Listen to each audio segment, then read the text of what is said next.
And I'm David Custer. Among our top stories, the widow of a former Flint police captain suing the teen who pleaded guilty in his death. This was a 16-year-old young man who caused this accident. He was going 107 miles an hour when he lost control of his vehicle.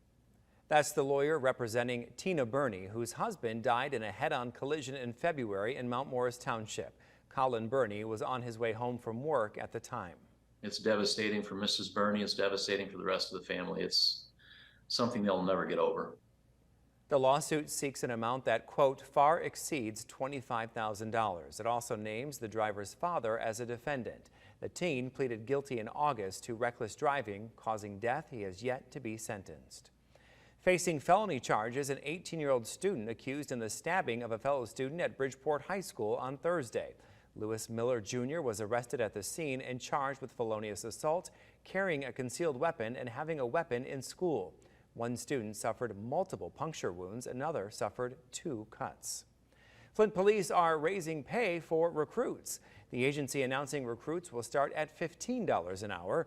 Previously, they were at $11 an hour. Flint Mayor Sheldon Neely hoping the change entices more officers into the ranks. And so when we go engage and talk to a young person, they cannot afford to take a job for $11 an hour for a 12-week period while they train.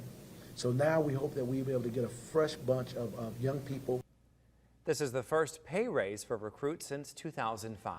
Now here's Chris with your forecast. David, scattered showers early this evening expected to diminish at least a little bit as we go into tonight, but they'll still be possible in some areas for the bus stops tomorrow, and they'll pick back up again during the day on Tuesday. So if the umbrella is a necessary part of your arsenal on days like these, make sure you have it before you step out the door. Hour by hour through tonight shows the diminishing trend to the rainfall. Again, showers will be possible here and there, especially to the north and west and in the thumb. And then tomorrow again, they're possible everywhere, especially once we get to the afternoon and early evening before they diminish going into Tuesday night. The thumb, unfortunately, on Wednesday expected to stay under the clouds and showers a little bit longer than the rest of us. Some of our northeasterly zones along the shoreline could as well, but things finally do improve on Thursday, so we will get a bit of a break there. How much rain's left to go? Not a ton, a few more tenths or so.